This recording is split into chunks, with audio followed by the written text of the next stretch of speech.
CES, it's where the healthcare and medical community converge to explore the role technology plays in advancing and reforming medicine, healthcare, and consumer wellness.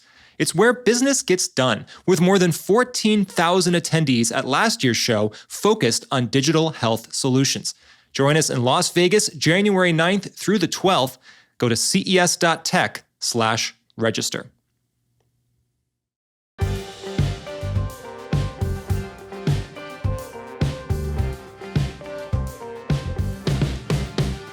This is CES Tech Talk. I'm James Kotecki. The world's most powerful tech event, CES 2024, brings the future to Las Vegas, January 9th through 12th. Today, we preview the future of medicine with a company you may already be very close to. In fact, you may already have Moderna's COVID vaccine coursing through your veins right now. But the company hopes defeating a global pandemic is just the beginning, and it's pushing for more healthcare breakthroughs with mRNA and AI. Here to explain those acronyms and what they might mean for the future of medical miracles is Brad Miller, the Chief Information Officer of Moderna. Brad, welcome to the show. Hey, James. Thanks for having us. Really excited to talk to you today. Brad, you're the Chief Information Officer of Moderna. You're coming at this from a technology perspective, but I think we do need to understand a little bit of the medical science, the biology, to give us some context in this conversation. So can you start us out with an explanation of what mRNA means and how it was used to actually develop Moderna's COVID vaccine?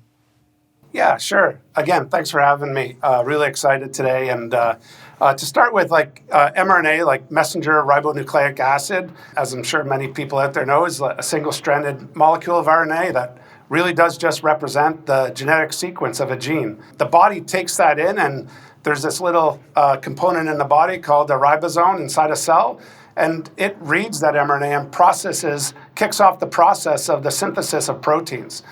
Those proteins then go in your body and create an effect, either a protective effect or a effect that helps the body cure itself. And so that at a high level is how I guess more of the medical language would read. The way I read it is it's an information molecule that we're passing the body a message, and then the body just acts on that message, much like computer systems in terms of feeding it code, and then it executes a program, and the program runs on your machine. And that's how I relate the two together to what I do and what our amazing biologists and scientists do.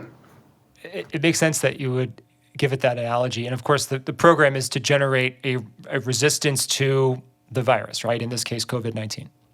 Yeah, for COVID-19, yes. But for areas like cancer, it's actually a therapeutic to treat it and minimize it. And so it's either protective or therapeutic is how we see it moving forward. That's interesting. And I know a lot of people first became familiar with even the term mRNA through COVID and because of the vaccines that were being developed. Is it fair to say that COVID was, if not the first time that this technology had been deployed in vaccines, kind of the coming out party for popular awareness of this ability? Yeah, it's the at-scale moment of the company. But previous to that, the company had been doing a lot of research, obviously, with the use of the mRNA platform across other therapeutic and research areas. And then because we're a platform company, we were able to use the mRNA platform that was built for previous research to help with COVID, to have a massive impact on COVID-19 in terms of the speed at which we delivered that vaccine to market. And this is another area where I think kind of there's some cross-pollination terminology-wise between, technology and scientific medicine. We talk about being a platform company. Can you unpack what you mean by that term in this context? What does it mean to be a platform? It's one of the triggers that got me really excited about coming to Moderna because the vernacular, the language was identical between how I think about building software systems at scale and how Moderna thought about building medicines. And so if you think about the mRNA platform as the operating system that medicines get built upon, we reuse that mRNA platform for all the different medicines that we would bring to market with COVID being one of them. But flu is another one, and RSV is another one, and those are in our respiratory portfolio, and they all leverage the same mRNA platform. So when we go to develop a medicine to market, we don't have to rebuild the platform, which is why we can move so fast. In addition, because that is the basis of how our medicines work, our therapeutics work, our vaccines work, when you go to manufacturing, we don't have to stand up a whole new manufacturing plant. It's the exact same plan. It's the exact same process by which we run through to build, whether it's COVID, manufacture, whether it's COVID, flu, RSV, or even our cancer therapeutics, our INT business. So the platform is kind of like the physical and scientific infrastructure by which this mRNA code is delivered. And then the difference is, in terms of, you talked about having a different portfolio. The different things in the portfolio, the different diseases or ailments that you're trying to target are basically just different pieces of code that's delivered through the same way, through the same platform. Is that fair to say? That's right. It's specific genetic sequences that respond to a specific biological need in the body. So it's how, and that's where AI comes into it in terms of how you sequence and find the right sequencing for A, G, C, and U to be able to affect the body and give the right message to have the right response by your body to build the protein that's going to go and affect the body. Well, I'd love to get into the AI bit a bit more. Thank you for enabling that transition so seamlessly. So when we talk about what AI is actually doing, am I thinking about technology that's basically just trying a whole bunch of sequences, just throwing a bunch of stuff at the wall and just kind of seeing what sticks, obviously in a simulated environment? Like, what does AI really mean in this context? Yeah, well, we use AI pervasively across the company, but it all started like way back when. So it's not like we're not new to the use of AI.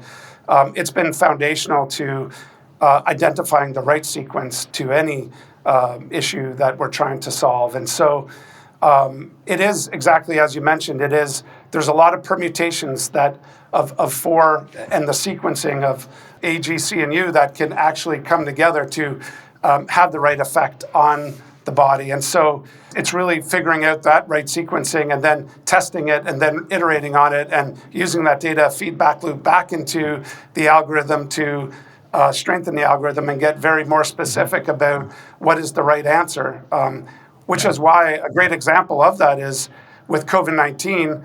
Once the Chinese government published the sequencing for COVID-19, within 2 hours, with the use of AI, we had the answer to what we had to go and produce and manufacture to help save lives. So say that again. So I remember hearing something about this. There was a really rapid kind of initial state of being able to get some kind of answer here. I didn't realize it was as quick as 2 hours. So the genomic sequence is published. And that's right. Then you type that in, you plug that into your machine, and the machine crunches some stuff, and 2 hours later spits out, okay, here's the mRNA code that you need to deliver through this platform in order to combat this. That's what happened? That's correct. Now it took us 11 months to go end to end and go through trials and make sure safety protocols. But in terms of getting the answer, that's how powerful the platform is in terms of the reuse and the use of AI to get to the right gene sequencing to create the right action in the body that we wanted, the right message to be delivered. And I don't mean to put you on the spot. I guess what I'm interested in is, like, when we think about, well, actually, let me ask this question first. Do you think about what you're doing as generative AI? Do you use that term? No. Well, we do a lot of Gen AI, but this specifically is machine learning.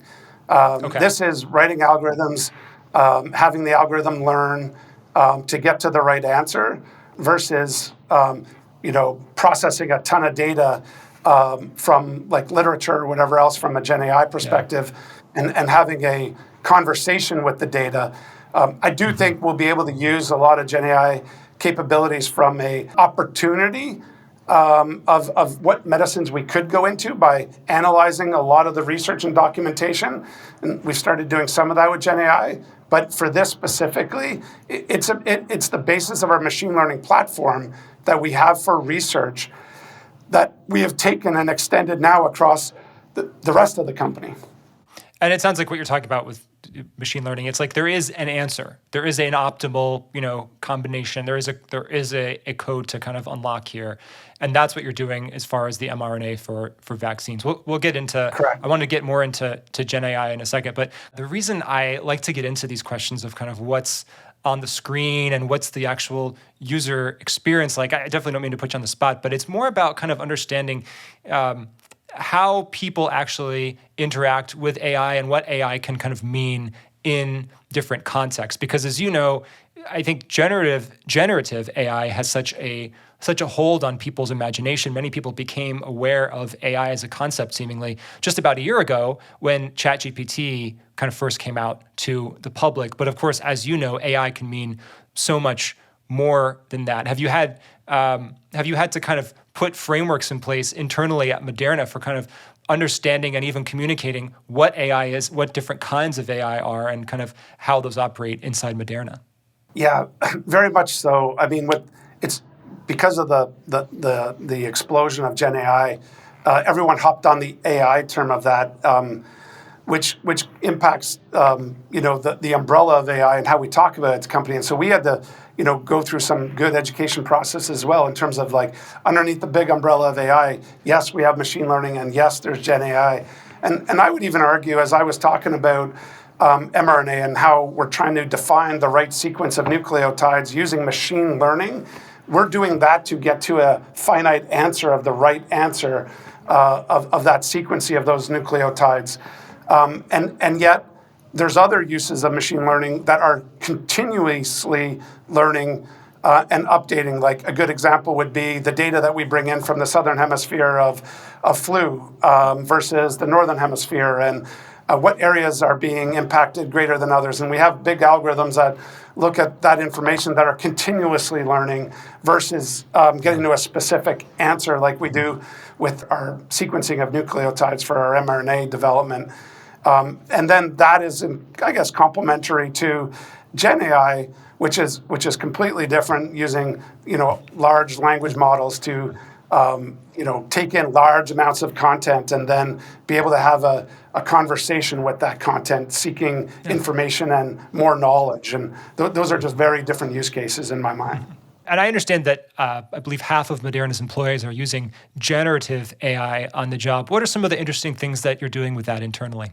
First, I think it's good to roll back the clock to somewhere around February, March, and with the explosion of open source availability, large language models. What I'm really proud about is the way that Moderna ran towards it, not ran away from it. And we enabled the use of Gen AI to our employee base by actually creating our own mChat. So there's ChatGPT externally. We didn't want our people going there because we weren't clear about what kind of content they were uploading to ChatGPT or how it was being treated within OpenAI. And so we built our own version of ChatGPT called mChat, Moderna Chat, internally. We built our own application. We obviously are not building large language models ourselves, but thanks to the good open source community, there's a ton of use of APIs to gather the utilization of these large language models. And we partnered with OpenAI to have API access to their backend doorway to their large language models. And so we created our own mChat. And the reason we did this is, like, if you're not using Gen AI to help improve how everybody works every single day, you're going to miss the boat on this one. And so we wanted to enable early access, get a lot of learnings from our workforce as to how they would go use it. And so with mChat, we came out with our base version of it, and people started playing with it. Everything from making it talk like a pirate at first to actually doing really good work and managing business use cases for us, where we remove unwanted work or like bottleneck work from our environment. And so it's just been an explosion where we now have over 60% of our employee base using ChatGPT on a daily or mChat on a daily basis. And as a leader here, in terms of incorporating this into your business, and really it's been, you said roll back the clock to February or March. It really wasn't that long ago. We were talking about less than a year to actually make and begin to make somewhat potentially fundamental shifts in the way that people work and businesses operate. Did you set any internal kind of guidelines or frameworks for how to use it? Obviously, people do want to play with it and make it talk like a pirate. Obviously, you did put some standards in place to make sure that you had some more control over it. But did you have to? How do you kind of manage people's use of it or expectations of it? What kind of best practices or frameworks did you put in place? Luckily, because we've been so entrenched in AI to begin with, and we have such a learning mindset at Moderna, and so we leveraged our AI Academy. So we have this notion of within Moderna, it's almost like it's like a university of learning inside of it. And we have different academies by which you may learn. We have one which is specific to AI, and we've been doing it for multiple years now in terms of bringing our employee base along of understanding AI. And so what we did is we leveraged that platform internally to teach and learn our employee base about Gen AI and about the use of MChat. But then we went beyond that, and you need to go beyond that when you're doing a fairly significant workforce, how you work transformation, so that people can adopt it and understand the power of it beyond making it chat like a pirate. And so we put together a small, very nimble, very directed transformation team of 2 people actually who went to every single town hall and talked about our version of ChatGPT, MChat, the uses of it. We actually ran a prompt engineering competition. And so we taught prompt engineering. So after you first learned the fun of it, we then moved to prompt engineering. And then we've got from there into deeper use cases that have business impact. And out of that, we started building small versions of our MChat for specific use cases like legal chat, like how to analyze documents from a legal perspective, or how to look at information coming in from the medical community. And so that's kind of the journey we've been on. And as they say, I can bring you a technology, but it doesn't mean everyone's going to use it. 70% of the effort of uptake of that is really about transforming how people work, and that's where we've been focused. I am so excited to keep following along with the journey here that you're on, because it sounds like you've really taken a leadership role in putting this out into the company and making sure that people are using it in the right way. Are you seeing, based on what you've seen so far, and obviously this is so hard to predict, but that's what this podcast is for, making fun predictions about the future. Where do you see the biggest gains, the biggest potential leaps for where Gen AI is, not just right now, but where it could plausibly go in the next year or so? When I think about it for Moderna, I break it down into components, right? So like from an R&D, like if you start at the beginning of our pipe, from an R&D perspective, it's all about decreasing the time to drug discovery and finding out what is the right drug to meet the need of the science. And so like there's a lot of research that goes into that. Our scientists are reading a ton. So how do we help with Gen AI, their ability to analyze data, analyze report, analyze research, and get to a faster answer? And then you move into clinical trials. And when you think about clinical trials, it's about going through phase 1, phase 2, phase 3, and those are very costly and very time-consuming and very data-driven. And so how do we squish that time down with having faster analysis of the reports and the data that are coming in? It's like it's ripe for a Gen AI use case. And for both moving out of research into clinical and clinical into manufacturing, there's regulatory process we must follow. And what's really cool about those is they're very fixed documentation that must be met at a high bar and a high quality. And so feeding them and building them in real time using Gen AI is an advancement we really believe will shorten the amount of time we can get to answers, the right answers. And then obviously manufacturing, there's a ton of use for it in terms of the quality there. And then in commercial, like analyzing all of the data that's coming in from our customers so that we can obsess about them, our patients, and even like pharmacovigilance, like how do we respond appropriately? How do we get the data? There's tons of reading work that's in our industry, and there's such an opportunity to condense the time down and enable people to take in more information, the right information. And so that's what we're focused on, those real-time AI use cases that enable productivity. I think it's going to dramatically change our workforce. Like if we keep adding people the way we are, the value by which they will add will be diminished. But if we can bring the technology to impact the value in a positive way, I think we'll be able to build a smaller workforce that's more powerful. Well, this has certainly been really fascinating. And I think there are lessons here in what you've built inside Moderna for companies that are even beyond the healthcare and medical space. And as we talk about bringing different industries together and sharing lessons, what is Moderna planning to do in Las Vegas at CES 2024? Yeah, so our president, Stephen Hogue, will be there speaking on the morning of January 11th as part of the digital health track. And he'll be discussing AI and its impact on our pipeline.